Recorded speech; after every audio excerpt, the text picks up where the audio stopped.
नमस्कार.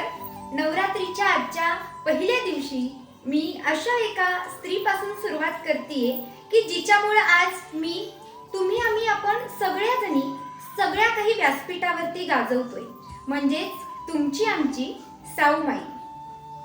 आज माई जर नसत्या तर कल्पना न केलेलीच बरी, आणि म्हणूनच फार वेळ न घालवता काल मी म्हणाल्याप्रमाणे उजळणी करूयात असं म्हणाले होते. आज आपण अशा एका स्त्री समाज सुधारकाबद्दल बोलतोय, त्या म्हणजे सावित्रीबाई फुले. त्यांना एक पत्ररूपी मी संवाद घेऊन आलीये. प्रिय सावित्रीमाई, माई, तू अंगावर शेण चिखल झेलत पोरींच्या हातात पाटी पेन्सिल दिलीस. त्यांना काय लिहायचं होतं त्या पाटीवर? स्वातंत्र्य. माई, तू ज्योतिबांची सावली होतीस असं मी कधीच म्हणणार नाही, कारण सावली उजेडात सोबत करते व नेमकी अंधारात साथ सोडते. माई, तू ज्योतिबा होतीस जिथे सारं जगलीस जे ज्योतिबा जगले. माई, तू भिडेवाड्यात मुलींची पहिली शाळा काढली. पहिल्या 6 मुलींच्या कोऱ्या पाटीवर त्यांचा हातात हात धरून तू अधिकाराचा अ गिरवलास. तोपर्यंत स्त्री दास्यत्वाच्या काळ्या कुट्ट पाटीवर गेल्या हजारो वर्षात काहीच लिहिलं गेलं नव्हतं. तू भिडेवाड्यात गिरवलेला अधिकाराचा अ पुढे अनेक पिढींच्या अस्तित्वाचा अ झाला. तुझ्या अंगावर शेण चिखल फेकताना ज्यांचे हात भरले त्यांनी ते लगेच वाहत्या गंगेत धुवून घेतले आणि बेमालूमपणे नामानिराळे झाले. गंगेवरून आठवलं, काठाला सुपीक करत पाणी पाजत जाणाऱ्या जीवनदायिनी नद्यांची बरीच महती आपण ऐकतो, पण माई, तू आमच्यासाठी गंगेपेक्षाही महान आहेस. ज्योतिबा नावाच्या पर्वतातून उगम पावल्यानंतर तू आज तागायत वाहत आहेस. तुला बंधाऱ्यात बांधता येत नाही, तुला सागरात मिसळून खारटही होता येत नाही बाकीच्या नद्यांसारखं. माई, तू कधी कल्पना, कधी इंदिरा, साक्षी, सिंधू सारख्या तुझ्या आजच्या रूपातून डोकावतेस आणि राष्ट्राचा अभिमान उंचावतेस.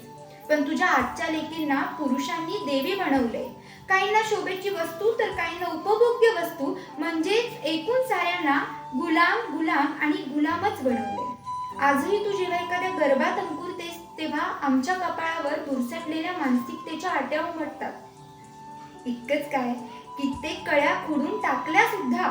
तुझ्या स्त्री मुक्तीच्या लढ्यापेक्षा आजची स्त्री मुक्ती थोडी वेगळीच आहे. आजच्या पुरुषी मानसिकतेला ज्योतिबांच्या विचारांचा परिस्पर्श व्हायला हवा होता. खरं तर सगळ्यात महत्वाचं, तू मांडलेल्या तोडलेल्या सोनेरी साखळदंडांचा मोह पुन्हा तुझ्याच मुलींना होतोय, हे दुर्दैव.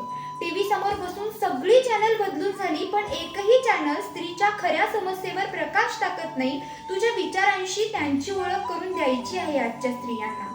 कर्मकांडांमुळं, व्रतवैकल्यांमुळं, उपवासामुळं शक्तीहीन झालेल्या तुझ्या या आजच्या वारसदार तुझा वारसा पुढे नेतील असं वाटत नाही. तुझ्याच नावानं उद्या एखादं व्रत पारखेटलं येतंय की काय अशी भीती वाटतीये. पण तू ज्यांच्या पंखात स्वतःचा श्वास देऊन जीव फुंकलास ना, ती पाखरं आज भराऱ्या घेत आहेत आभाळ कवेत घेण्यासाठी. काही जण आता जन्माला आलेल्या चिमुरडीमध्ये तुला बघायला शिकले. कधी भिडेवाड्यातून मान उंचावून बघ विद्यापीठाच्या पाठीकडे, त्यावर तुझं नाव दिसेल. आणि हो, गहिवरून जाऊ नकोस. तुझ्या बलिदानापुढे ते काहीच नाही. तुझ्या सावलीत आता सगळेच आहेत, अगदी धुतल्या हाताचे सुद्धा. तू पुन्हा जन्माला ये असं मी अट्टहास करणार नाही, कारण तू युगायुगे पुरशील असं करून ठेवलंयस आमच्यासाठी. आणि तुझ्या आशीर्वादाने तुझ्या मुली हे पुढे नेतील अशी खात्री आहेच. उरले सुरले गुलामगिरीचे पाशही या तुझ्या पोरी फेकून देतील, हा तुझ्या त्यागावरचा आमचा आशावाद आहे. धन्यवाद.